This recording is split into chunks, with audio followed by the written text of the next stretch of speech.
Hi, today on Nat Chats, we're talking about the top 3 buyer questions that real estate agents hate. Many buyers walk into properties on autopilot, asking the same 3 questions of agents every time, even when they're not really interested in the home. The irony is that many of these buyer questions actually have nothing to do with whether buyers like the property or not, or want to make an offer or not. So here are the 3 that most do our heads in.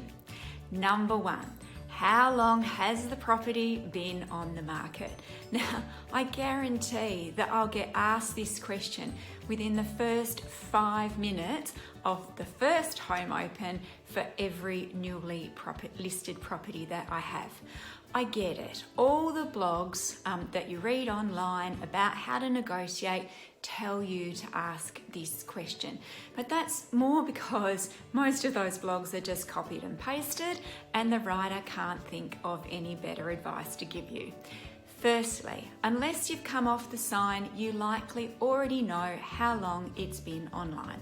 And secondly, we know that the reason that most buyers ask the question is because they're trying to gauge how negotiable or not the advertised price might be and how much of a discount they might be able to get. But does anyone actually make a decision to buy a property based on how long it's been online? No, they don't. Days on market actually tell you very little about the home. If it's been online for a while, it could be that the sellers have already discounted to meet the market. They may have already had an earlier offer that's fallen through, such as a subject sale or a subject to finance one. It might be that it's a very unique property or lifestyle property that's only actually going to appeal to a small group of buyers and take longer to sell. Or it could be just that the seller and the agent are united in their view on value and have decided to hold the line on price. Now, I've done that before with some of the homes I've sold, and we've still got the result we were looking for. If you're interested in the property and trying to work out value, the much better question, and the question you should be asking the agent, is about comparable sales evidence. That's far more relevant and informative than how long the property has been on the market.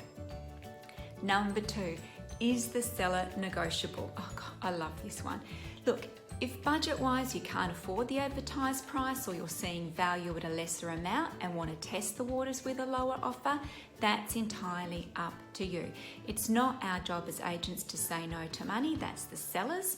We've got a legal obligation to communicate all offers. Otherwise, what are you expecting the agent to say?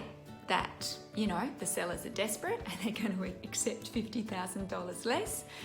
Look, as agents, we've got a fiduciary duty to our sellers, and the only price that we can say that they'll genuinely consider is the advertised one. We can't tell you anything else.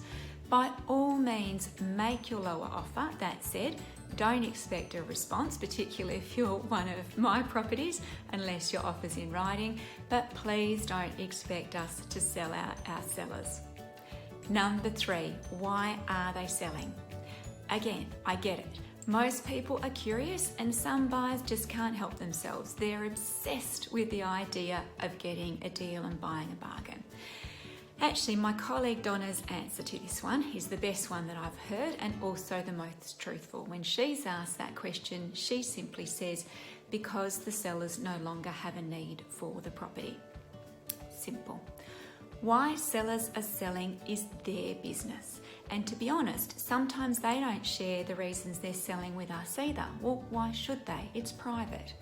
So the question becomes, for what reason are you asking?